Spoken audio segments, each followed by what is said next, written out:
It begins not with a grand revelation, but a question that quietly haunts the corridors of time. What if the history we know, carefully archived, taught in classrooms, and sealed into our collective memory, is only a fragment of the truth? The past, we like to believe, is settled. Dates are inked in textbooks, maps are drawn with certainty, and knowledge is handed down like sacred script. But what if some truths were buried, not lost, but deliberately hidden? History isn't written by the victors alone. It's shaped by what survives the fire, what escapes the censor's blade, what slips past the gatekeepers of knowledge.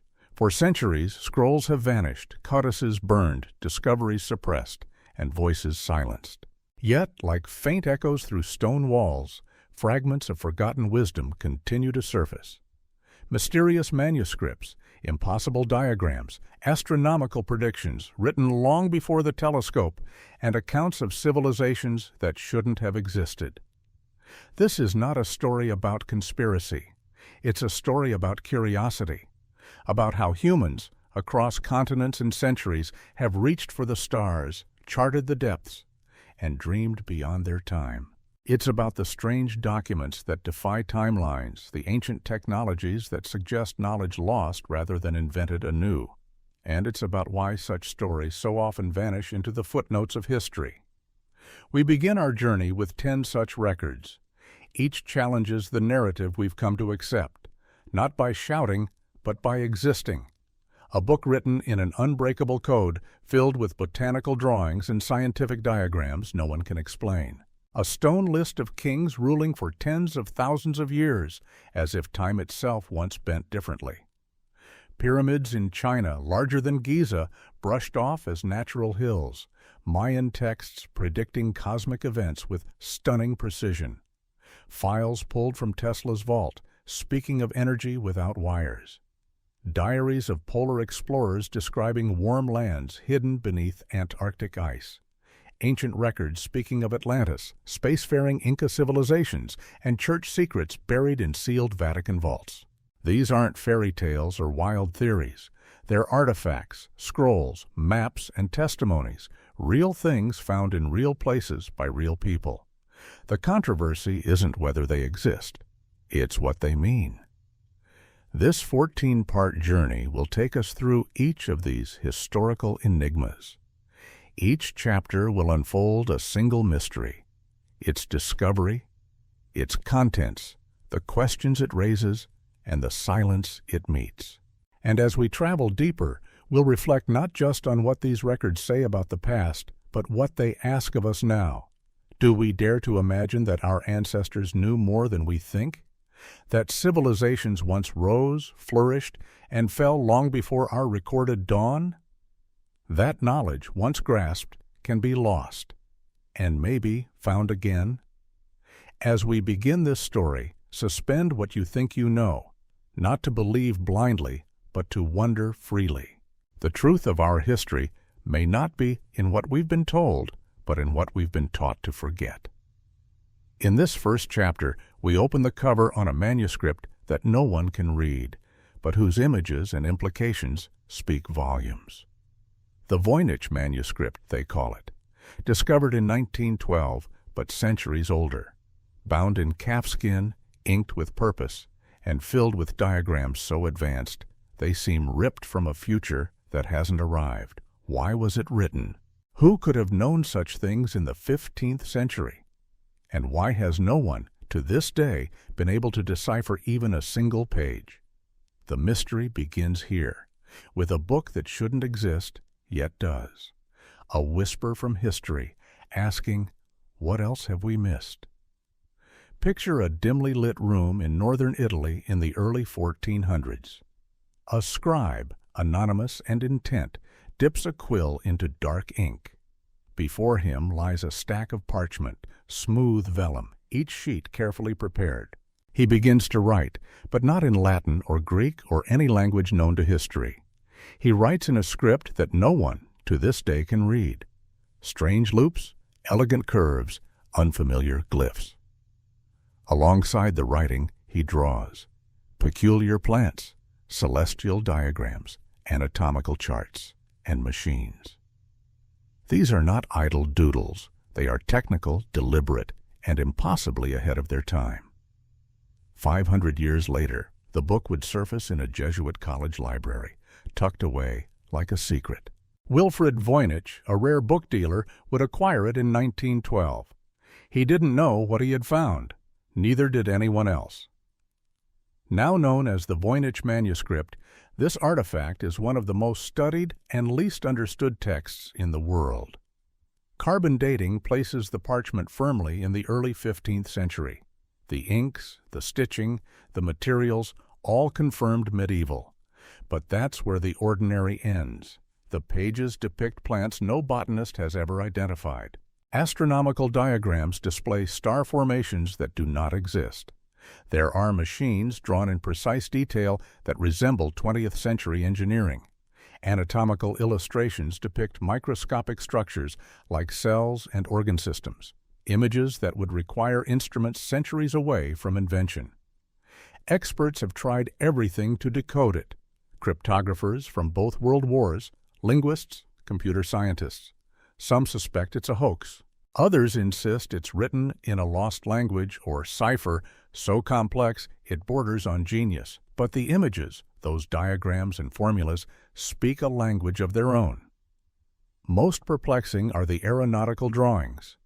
They show flying machines, aircraft with wings, propulsion systems, control panels. Not birds or angels or metaphors, but real machines with aerodynamic design. Engines are sketched with a level of detail that suggests understanding, not imagination. If these were drawn in 1410, they predate the Wright brothers by 5 centuries. Then there are the medical pages. They show internal organs, cellular patterns, reproductive systems, knowledge that would require microscopy. Not until the late 1600s did scientists like Hooke and Van Leeuwenhoek begin to glimpse the cellular world. Yet here, centuries earlier, someone drew them with startling accuracy. Pharmaceutical sections go further. Recipes for treatments, formulas, dosages, carefully measured and indexed. Compounds requiring chemical processing, some unknown even to modern medicine. It's as if this manuscript is the lost textbook of a civilization whose knowledge has vanished. And perhaps it is. Because every attempt to publish the manuscript's scientific implications has met resistance. Scholars who focused on its diagrams rather than its script were dismissed. Universities turned away studies. Yale, which holds the manuscript now, allows limited access but restricts deeper investigation. Linguists may study the syntax, but engineers are discouraged from exploring the content. Why? Perhaps because the implications are too vast. If this book is authentic, and evidence says it is, then someone, somewhere in medieval Europe, knew things they shouldn't have. Knew how the human body worked, how flight might be achieved, how medicines could be formulated, and they wrote it down. One theory suggests the manuscript came from a hidden order, a group preserving knowledge from a forgotten age. Another claims it's the last surviving textbook of an ancient, advanced civilization.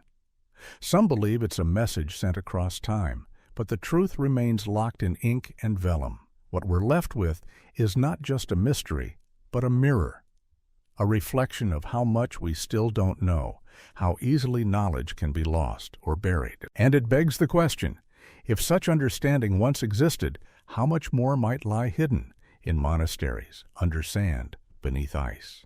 The Voynich manuscript doesn't speak to us in words, but it whispers in images, clear, deliberate, and impossible. A book that shouldn't exist, and yet it does. What else is waiting to be found?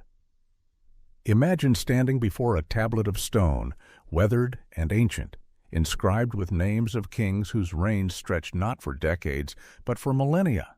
This isn't mythology. It's a historical record chiseled into clay by scribes of the ancient world. And it's not a one-off relic. Copies have been uncovered across Mesopotamia, all echoing the same haunting tale. that humanity's earliest rulers lived for tens of thousands of years. This is the Sumerian king list. Discovered in the early 20th century, this remarkable artifact recounts the rulers of Sumer, the first known civilization, long before Babylon, Assyria, or even the pyramids of Egypt rose from the sand. The tablet divides time into two parts, before the flood and after it. And it is the pre-flood era that unsettles conventional history. In that first age, kings are said to have reigned for impossibly long spans. One ruler is listed as reigning 28,800 years, another over 36,000. Modern historians label these numbers as symbolic or mythological. But what if they aren't? What if these ancient scribes weren't exaggerating, but documenting?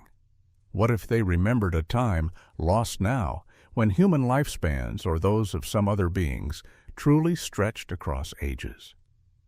It's easy to dismiss such timelines, but as archaeologists have cross-referenced the king list with other sources, something remarkable emerged. Many of the post-flood rulers listed were real. Their cities, reigns, and deeds match other texts and excavated evidence, which raises a deeper question. If the post-flood records are historical, why not the rest? The king list doesn't just catalog rulers, it describes their accomplishments. Irrigation systems, monumental architecture, sophisticated law codes, and surprisingly complex mathematics. These aren't the achievements of primitive people fumbling towards civilization. They suggest a society already mature, already advanced. Mathematicians who've studied the list found that the reign lengths aren't random. They reflect astronomical cycles, solar years, lunar months, planetary orbits. Some sequences align with known patterns in the movement of stars and planets. This suggests an awareness of cosmic rhythms, the kind of knowledge typically reserved for modern astrophysics.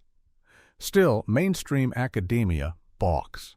The idea that humanity, or a predecessor civilization, had advanced astronomical and mathematical understanding in 3000 BCE or earlier is too disruptive. It rewrites timelines, unseats assumptions, and undermines tidy progressions from caveman to coder. When researchers tried to explore the full implications of the Sumerian king list, they were met with institutional resistance. Grants were denied. Journals rejected their work.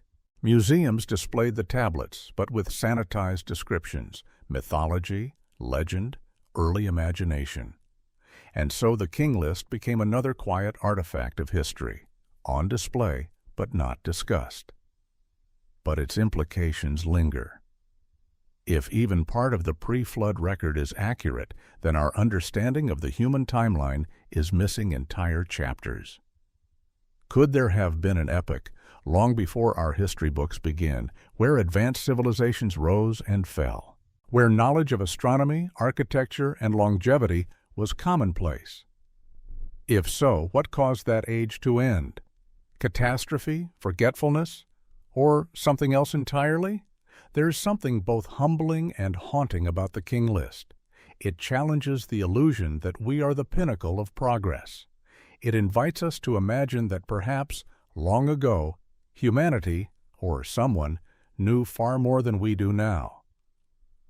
The Sumerians didn't carve those numbers into stone for fun. They were preserving memory.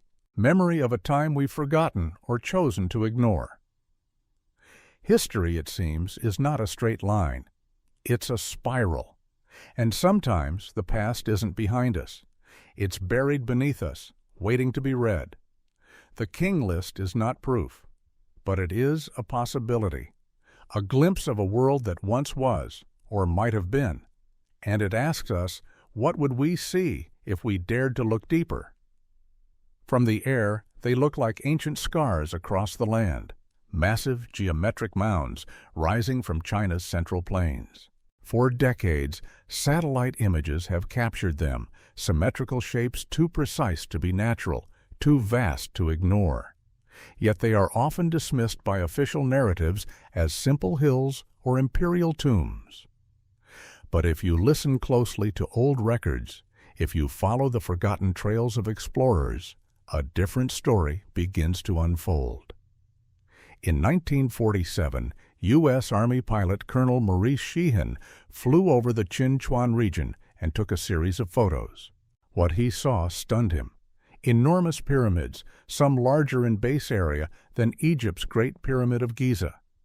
Their sheer scale defied explanation. He brought the images home. They were published, briefly, but soon disappeared from public discourse. The Chinese government, when pressed, labeled the structures off-limits. Over time, they faded into the background of cartographic denial. Yet they exist.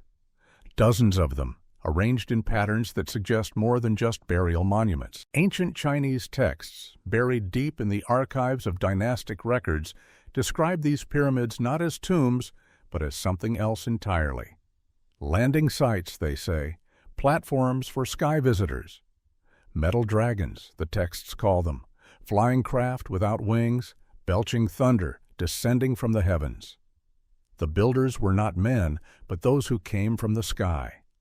And these structures, these colossal formations of earth and stone, were said to be constructed using gravity-defying techniques. The claims are wild, stones hundreds of tons in weight, lifted and placed with perfect accuracy. Blocks fused together with no visible mortar, slopes aligned with astronomical precision.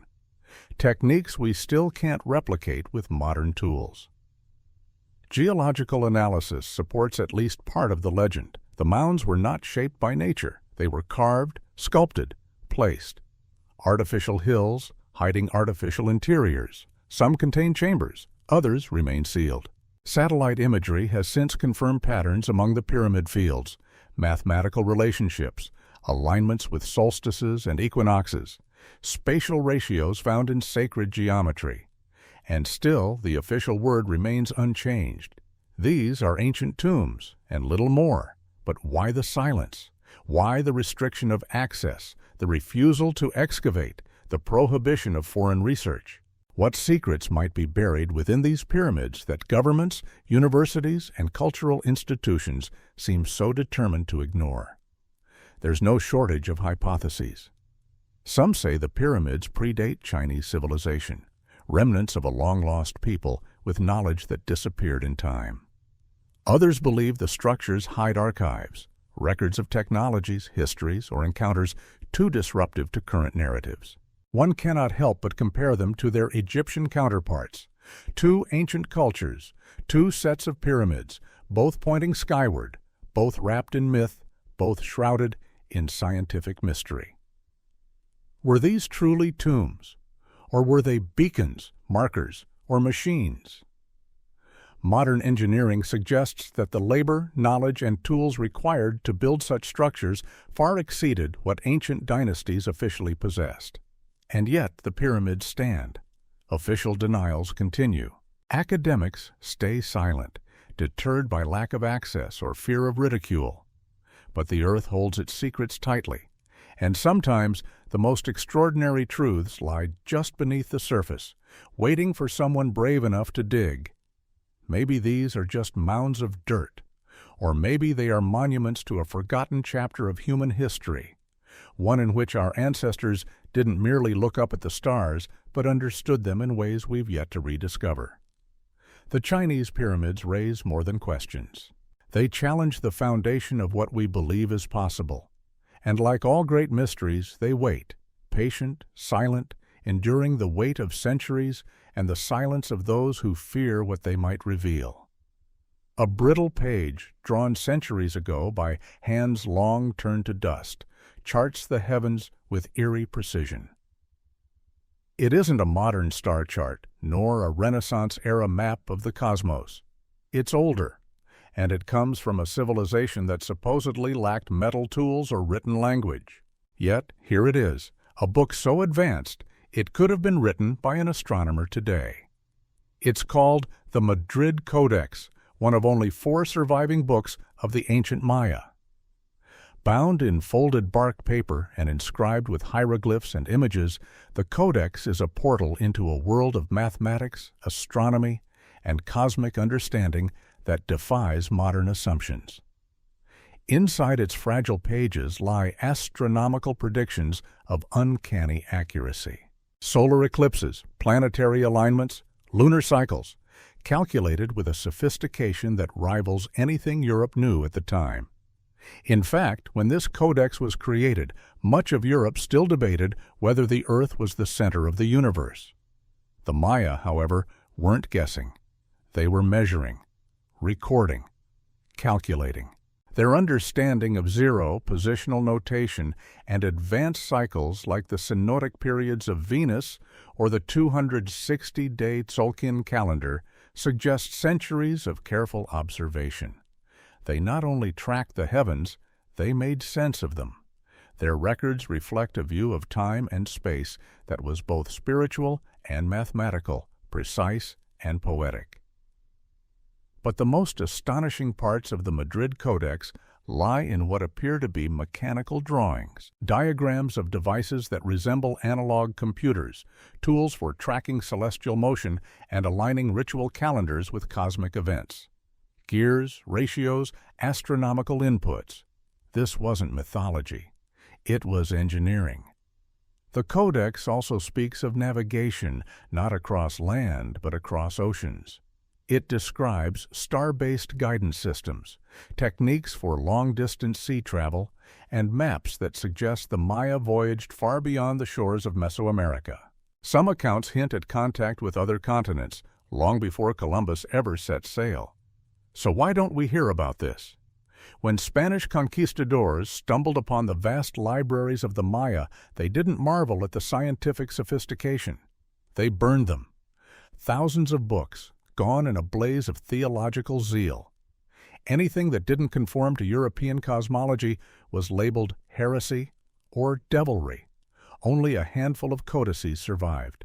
The Madrid Codex, smuggled, preserved, and hidden for centuries, remains one of the few voices left to speak for a people whose knowledge was systematically erased. Today it sits in quiet museum vaults. Scholars admire its beauty, but few explore its deeper implications. Research into the Codex's mathematical and astronomical content is often dismissed or underfunded. Institutions avoid uncomfortable questions. How did the Maya know so much? Where did this knowledge come from? And what might we learn if we dared to study it without assumptions? Some researchers believe the Codex is a remnant of even older knowledge, passed down from civilizations long vanished. Others suggest the Maya developed this wisdom through sheer observational genius. Either way, it changes the narrative. Because the Maya weren't primitive. They were astronomers, engineers, philosophers.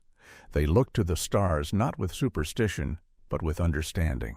In a world that often measures civilization by the shadows it casts in stone, the Codex reminds us that true power lies in the ability to see beyond. To mark the movement of Venus, to predict the dance of the moon, to place oneself not just on Earth, but within the story of the cosmos. And if the Madrid Codex holds truths we've ignored, how many other books, burned to ash, once held answers to questions we haven't even learned to ask? Sometimes the most extraordinary knowledge doesn't shout. It whispers, through ink, through stars, through time. In a dim Manhattan hotel room in January 1943, Nikola Tesla lay dying. His life, once celebrated in flashes of brilliance and bolts of electricity, had dimmed into obscurity and debt. The world moved on, unaware that locked away in his trunk were the final unpublished fruits of a mind far ahead of its time. Within days of his death, the FBI seized everything. They claimed it was routine, national security. But what did they find? Tesla's personal research notes, many written in his own hand, describe technologies that remain beyond our grasp. Wireless energy, anti-gravity propulsion, and long-distance communication with intelligent life not of this earth. These weren't science fiction dreams. They were detailed schematics, test results, and theories rooted in a deep understanding of natural forces. His notes revealed successful demonstrations of wireless energy transfer, lighting lamps miles away without wires. He envisioned a world powered not by fossil fuels, but by the invisible energy that surrounds us. Free energy, he called it, limitless, clean, and accessible to all. But such ideas, as revolutionary as they were, threatened established industries. If power could be transmitted through the air, what need would there be for power plants, electric bills, oil pipelines? Then there were the levitation experiments. Tesla's notes described objects hovering, spinning, held aloft by fields we still don't understand. He wrote of manipulating gravity using electromagnetic resonance, a concept dismissed by most physicists at the time, but now revisited in secretive defense projects, and perhaps most controversial, his radio experiments. Tesla believed he had received signals from intelligent sources beyond Earth. His notes described specific frequencies, patterns, and messages, information he claimed did not originate from our planet. Whether he truly contacted extraterrestrial intelligence is debated, but the fact remains he documented these interactions with clarity and conviction. After his death, the U.S. government classified his research under top security clearance. Portions were sent to military laboratories. Others disappeared entirely. What was made public focused on his early work, alternating current, induction motors, basic electrical inventions. The rest was quietly filed away, locked behind layers of bureaucracy. Decades later, Freedom of Information Act requests revealed that Tesla's files had been reviewed not just by government scientists, but by defense contractors and intelligence agencies. Some documents were declassified, heavily redacted, but many remain out of reach. Academia, too, played its part. Universities emphasized Tesla's early contributions, but steered away from his later work, labeling it eccentric or speculative. A convenient narrative emerged: Tesla, the brilliant inventor who lost his way. His later years became the stuff of legend, romantic, tragic, misunderstood. But what if that wasn't the full story? What if Tesla's decline wasn't the product of madness, but of suppression? What if his breakthroughs threatened not just the status quo, but the very foundation of how society distributes energy, transportation, even truth? In recent years, independent engineers have attempted to replicate some of Tesla's experiments. A few claim success: devices that hum with invisible power, objects that defy gravity, in brief, controlled bursts. But without access to the original research, they work in the dark. Tesla once said, "The present is theirs. The future, for which I really worked, is mine." Perhaps the future he envisioned still waits, buried in sealed archives, lost in dusty file boxes, or hidden in plain sight. If his discoveries had been embraced rather than concealed, what might our world look like today?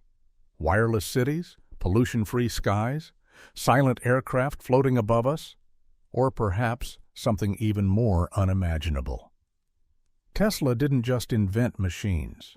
He dreamed of a different kind of world. And maybe that's what made his work so dangerous.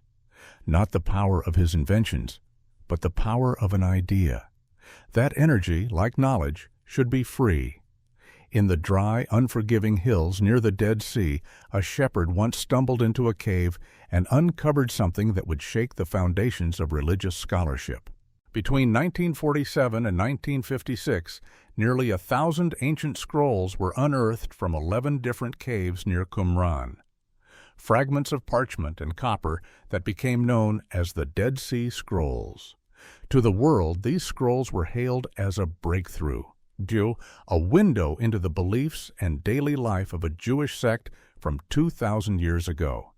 But among the familiar psalms and scriptures, something else was buried, something not so easily explained.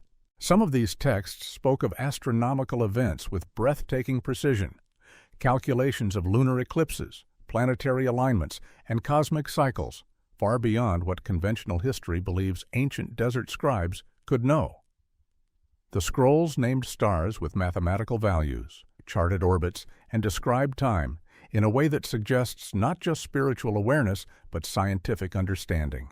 One document in particular stood apart, a scroll made of copper, engraved rather than written with ink. It didn't contain prayers. It listed locations, detailed maps, and technical descriptions of buried treasures, hidden artifacts, and materials created using metallurgical techniques that wouldn't officially exist for another 1,500 years. There were descriptions of alloys, smelting processes, and casting methods that suggest a practical understanding of complex chemistry. Precision tools, measurements down to fractions of a cubit, even engineering concepts embedded in their storage instructions. This wasn't metaphor. It was a manual. And then there were the Watchers, the beings described in some scrolls as celestial messengers who bestowed knowledge upon ancient humans. They taught astronomy, science, medicine, and metallurgy.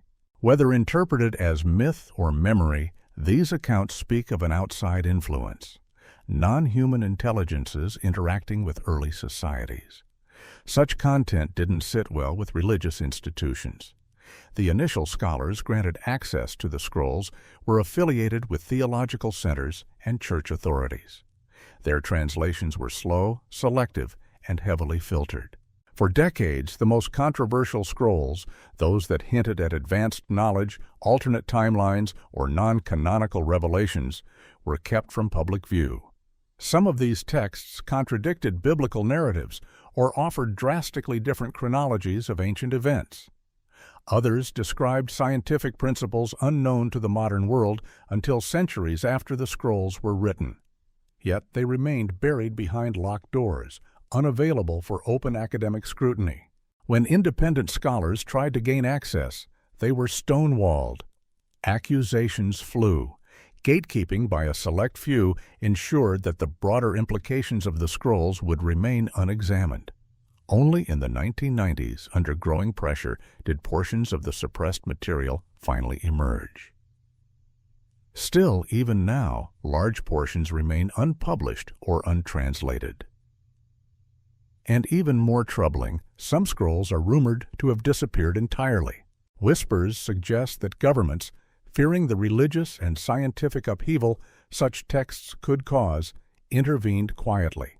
If the scrolls are to be believed, ancient Jewish communities held far more knowledge than tradition credits them with. They understood the stars, the metals, the body, and perhaps even the visitors who once taught them. These weren't just spiritual texts. They were fragments of a larger, lost curriculum. And so we're left with a paradox. Sacred texts treated like state secrets. Ancient wisdom sealed not just by time, but by intent. What truths might still lie within caves we haven't yet found? What scrolls remain hidden, misplaced, or destroyed? More importantly, what happens when knowledge crosses the lines between faith, science, and power? The Dead Sea Scrolls remain one of the most significant archaeological finds of the 20th century, but their full story is still untold. Somewhere in that desert silence, amidst dust and shadow, may lie answers to questions we haven't yet dared to ask, not just about the past, but about the limits we've placed on what we choose to believe. The wind howled across the frozen wastelands of Antarctica as Admiral Richard E. Byrd peered through the cockpit window of his aircraft. The year was 1947. His Operation High Jump expedition was meant to be routine, at least on the surface. But what Byrd recorded in his private journal tells a different story entirely, one that has remained buried beneath ice and official silence. According to Byrd's handwritten notes, unpublished during his lifetime, he flew beyond the icy barrier into a land that shouldn't have existed, a lush green valley in the middle of Antarctica. He described snow-free mountains, rivers winding through verdant terrain, and even signs of civilization, structures, roads, and what appeared to be craft flying without wings. He claimed to have encountered beings, intelligent, calm, and technologically advanced. They spoke of great concern for humanity's path, warning of our self-destructive tendencies and the misuse of atomic power. They identified themselves not as aliens, but as part of an ancient race that had lived beneath the surface of the earth for millennia, surviving global catastrophes in hidden sanctuaries. If true, Byrd had stumbled upon a civilization not lost, but simply concealed. Official records of Operation High Jump make no mention of these discoveries. The mission, led by the U.S. Navy, was reportedly focused on cold-weather military training and geographic surveying. Yet, curiously, the expedition was cut short. No clear explanation was given, and Byrd, once a media darling, gave few interviews afterward. When he did speak, he hinted at strange encounters and unusual territories. Then, silence. His diary, kept hidden by family members for decades, eventually leaked. Critics dismissed it as a hoax or the musings of a man suffering from isolation and fatigue. But those who knew Byrd described him as steady, disciplined, and not prone to fantasy. A decorated war hero, a pioneering aviator, he had nothing to gain by inventing stories of subterranean cities and anti-gravity craft. Modern satellite data has revealed anomalies in the Antarctic landscape, warm spots beneath the ice, massive underground cave systems, magnetic anomalies that defy explanation. Yet international treaties strictly limit exploration of the continent. Scientific missions are allowed, but carefully supervised. No private expeditions, no deep excavation. Why the restrictions? The official explanation is environmental protection.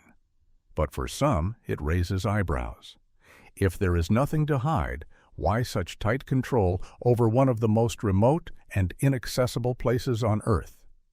Byrd's account remains in limbo, neither confirmed nor fully debunked. But it shares similarities with legends from across the globe, stories of inner Earth realms, ancient races surviving underground, and knowledge far surpassing our own. From Tibetan Shambhala to Native American tales of subterranean ancestors, these myths span cultures and continents. Could they be memories of something real? Byrd's journey forces us to reconsider the very shape of the world. What if the last uncharted frontier isn't outer space, but what lies beneath our feet? If ancient civilizations escaped extinction by moving underground, what might they have preserved? Knowledge, technology, even records of our forgotten past? The ice of Antarctica is thick, but not impenetrable. Maybe Byrd saw something that day. Maybe he crossed a threshold few ever will. And maybe, just maybe, his story was buried not because it was unbelievable, but because it was true.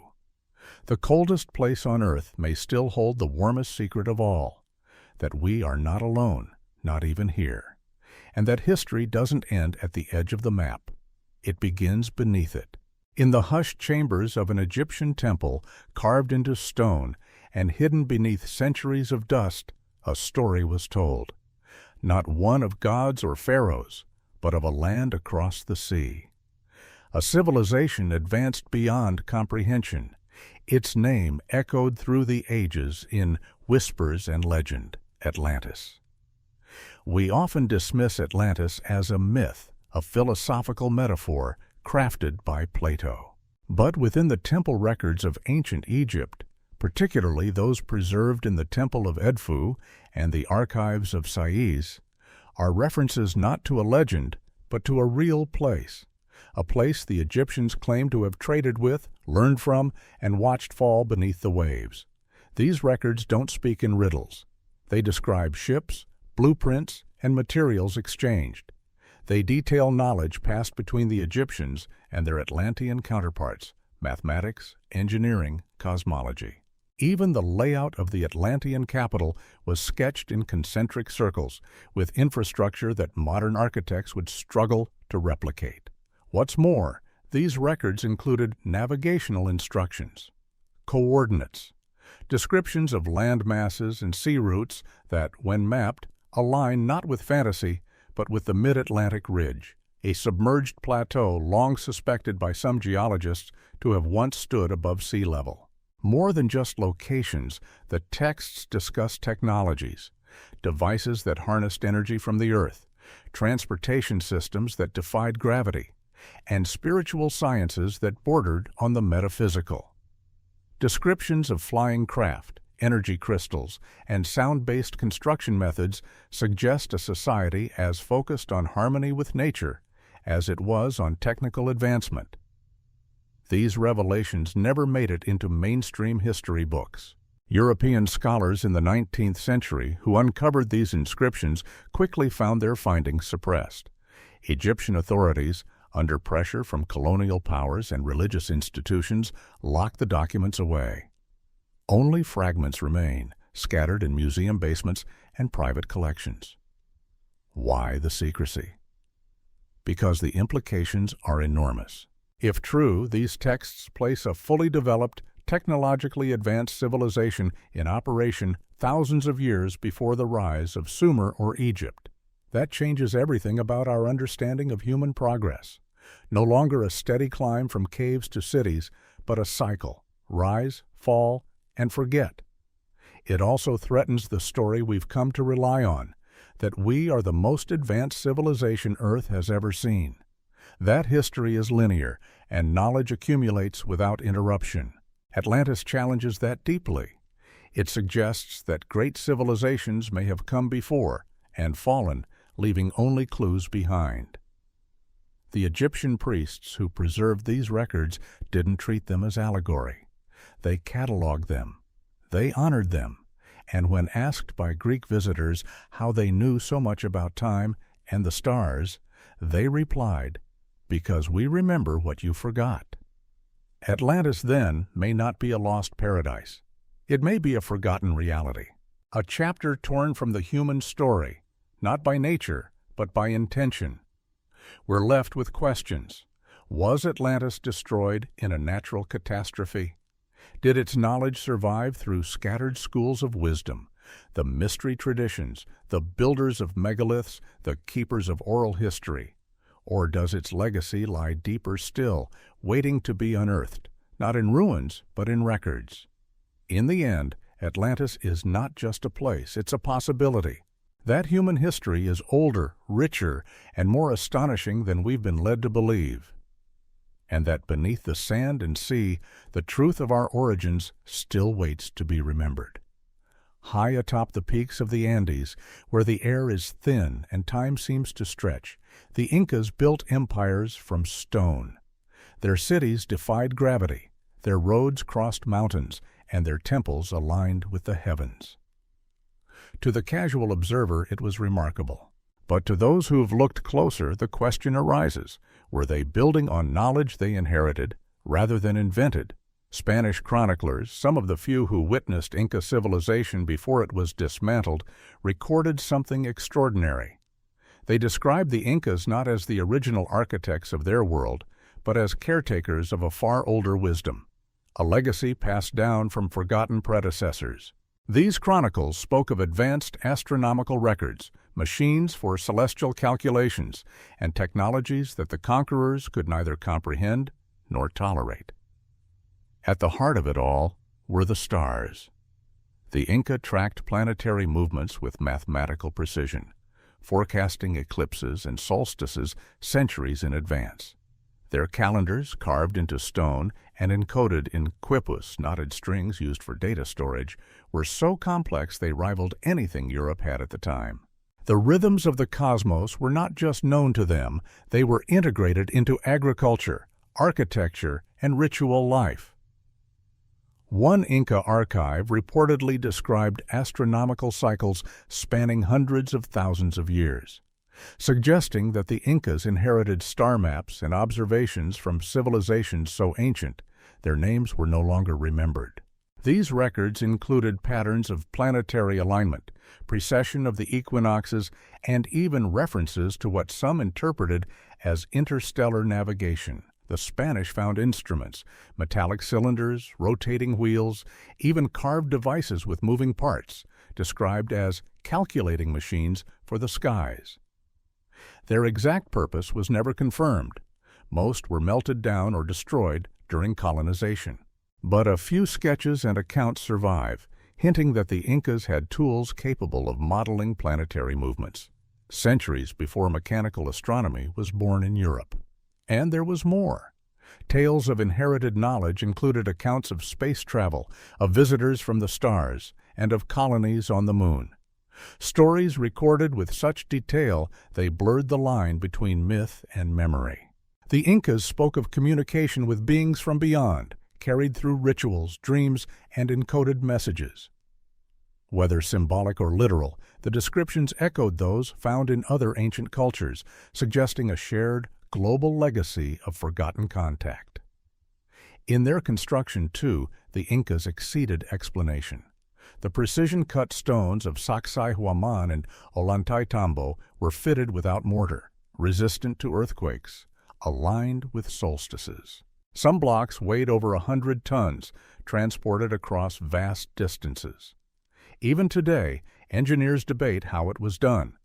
The standard answers, ropes, logs, brute strength, don't add up. And in metallurgy, the Inca inherited techniques that modern scientists are still studying. They alloyed metals with unusual precision, created surgical tools, and fashioned ornaments with a level of craftsmanship difficult to replicate even with today's tools. So, what happened to all this knowledge? When the conquistadors arrived, they deemed it heresy. Libraries were torched, archives obliterated. Only administrative documents and religious records were spared. The rest, science, astronomy, history, was condemned. What the Incas preserved for generations was reduced to ash in a matter of years. Today, what remains is fragmented. A stone here, a symbol there, and the echoes of chronicles that most historians dismiss as exaggerations or misunderstandings. But what if they weren't? What if the Incas truly were heirs to a forgotten science, guardians of a cosmic legacy older than we dare imagine? Perhaps we'll never know the full story. But in every carved stone, in every mathematical sequence etched in sacred geometry, the question lingers. What if the stars weren't just objects of worship? What if they were destinations? Behind the Vatican's thick stone walls, in the cool darkness of its secret archives, rest shelves upon shelves of documents untouched by public eyes. The world's largest private historical collection, guarded for centuries, holds more than just records of popes and councils. Among its contents, according to a leak in the 1990s, are documents that tell a very different story of our past. These leaked records described medieval encounters with beings from the sky, reports of flying objects, and technologies that had no place in their time. Manuscripts from the Inquisition spoke of individuals brought in not for heresy, but for possessing knowledge that defied the laws of nature. Engineers, healers, astronomers. People who claimed to have learned from forces beyond the earth and were silenced for it. Papal correspondences referenced exchanges of knowledge with visitors and contained diagrams of machines, energy sources, and even maps of the heavens. Some of these letters described diplomatic relationships, not allegories but actual communication with what were called non-human intelligences. The implications are enormous. It suggests that the Church may have had access to advanced scientific understanding centuries before it appeared in the public realm. Even more striking, the documents hinted that some of the breakthroughs of the Renaissance may not have been purely homegrown, but influenced by this hidden knowledge. One manuscript described engineering concepts such as hydrodynamic propulsion and magnetic levitation, centuries before those ideas would be studied by modern science. Others documented sightings of luminous craft above monasteries, recorded in Latin as wheels of fire or silent stars that moved against the wind. But perhaps the most controversial revelations were theological. The documents suggested that early church scholars debated how to reconcile extraterrestrial life with Christian doctrine. Some viewed the visitors as divine messengers, others as fallen angels. The debate raged in secret, far from public eyes, and was eventually sealed away. Why the secrecy? Because public knowledge of such encounters would have unraveled the Church's claim to unique spiritual authority. If humanity was not alone, if there were others, older, wiser, more advanced, then the narrative of salvation, creation and divine hierarchy, might collapse. So the documents were hidden. When fragments of these texts were leaked, the Vatican swiftly denied their authenticity. Scholars who investigated them were discredited. Legal threats were issued. And once again, the gates of the archive closed. Even today, access is tightly controlled. Researchers must request permission years in advance, specifying exactly what they wish to see. Entire sections remain off-limits, and any mention of non-canonical materials, especially those involving technology or extraterrestrial references, is met with silence. Yet the pattern is familiar. Advanced knowledge hidden, not because it wasn't real, but because it was too real. This isn't about conspiracy. It's about preservation of power. The Vatican, like any institution built on control, has a vested interest in maintaining the narrative. History in their archives isn't just about what happened. It's about who gets to tell the story. But truth has a way of surfacing. A letter here, a diagram there. And every piece, every leak, adds to a picture of a past far more complex, connected, and extraordinary than we've been led to believe. Perhaps the real question isn't what's hidden in the Vatican, but why we're still afraid to look. And what it means for our future if we finally open the doors, not just to the archives, but to a history that includes not only humans, but voices from the stars. The Antarctic wind is not the only thing that moves in silence. Beneath the ice, hidden from satellites and untouched by the sun, there may be more than just ancient fossils and frozen rock. Some believe there are ruins, structures, entire cities preserved beneath miles of glacial ice waiting. But this isn't just the domain of speculation. In the journals of explorers, in whispered accounts from scientists stationed in Antarctica, there are stories, strange, persistent, and never quite debunked. One of the most compelling of these stories came not from an adventurer, but from military archives. Satellite imagery, though highly restricted, has at times revealed geometric patterns in the ice. Straight lines where there should be none, warm anomalies beneath the surface. Openings, massive and artificial in appearance, briefly visible before being classified. A few brave researchers have spoken off the record.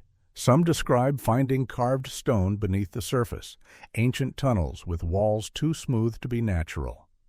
Others mention inscriptions, strange symbols etched into material that seems neither rock nor metal. They talk about rooms too large for human habitation and corridors that seem designed with a different physiology in mind. The legends go further. They say what lies beneath Antarctica isn't just an ancient city, but a record, a vault of forgotten history. Some claim it's the remains of a pre-Ice Age civilization wiped out by a planetary catastrophe. Others go further, suggesting it may not be of human origin at all. The most controversial theory is that Antarctica is Atlantis, not a myth, but a memory, that the continent, now buried in ice, was once warm, lush, and home to an advanced people whose knowledge surpassed ours. Ancient maps, like the Piri Reis map from the 1500s, show parts of Antarctica without ice in accurate detail before it was officially discovered. How could that be, unless someone had mapped it long before our age? Why is Antarctica, more than any place on Earth, so protected? The Antarctic Treaty prohibits military activity, restricts exploration, and carefully controls who gets to go where. No country owns it. No one fully explores it. Scientific missions operate under strict guidelines. Independent exploration is all but impossible. What are they protecting? Some say it's simply preservation, environmental stewardship. Others believe it's something far older and far more dangerous to the narrative we've built.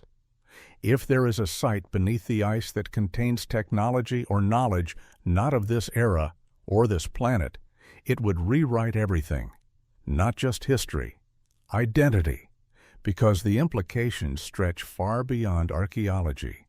They touch on who we are, where we came from, what we've forgotten or been made to forget.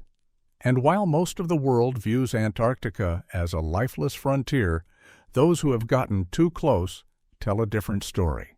A story of humming vibrations under the snow, of machinery that still functions, of doors that are sealed, not with locks, but with purpose. Whether these accounts are fact, fabrication, or something in between, one truth remains. The Antarctic silence is not empty. It's waiting, watching. In the absence of answers, only questions remain. If there's a city beneath the ice, who built it? And why did they leave? Or are they still there, asleep beneath the frozen layers, as the world above forgets they ever existed? Sometimes the coldest places on Earth hide the hottest truths.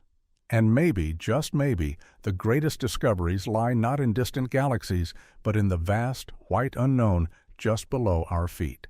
In the quiet corners of old libraries, buried beneath layers of colonial conquest and religious dogma, are fragments of stories told by the people of the Americas long before European ships reached their shores. Among them, the records of the Maya and the Inca shine bright. But another tale, often overlooked, belongs to the civilizations of North America, the ancient builders, the stargazers, the astronomers. Before the rise of cities like Cahokia or the construction of massive earthworks in the Mississippi Valley, there were people who watched the skies and marked time with astounding accuracy. In stone calendars, petroglyph alignments, and oral traditions passed through generations, they charted the cosmos with a precision that still stuns archaeologists. But the most startling revelations come from scattered documents written down by early explorers, missionaries, and native elders, accounts that describe not just a deep awareness of the stars, but knowledge passed down from sky people or star ancestors. They spoke of beings who taught navigation by starlight, who offered maps of the heavens and calendars that spanned hundreds of thousands of years. Many dismiss these stories as allegorical, but recent studies of ancient observatories, like those in Chaco Canyon, New Mexico, or the medicine wheels of the northern plains, reveal undeniable evidence of advanced astronomical alignment. These were not simple agricultural tools. They were observatories, capable of marking solstices, equinoxes, lunar standstills, and even Venus's complex cycles. But who taught this knowledge? According to tribal oral histories, the ancestors didn't discover it, they remembered it. It was given to them long ago, when the earth was different, when the sky was closer.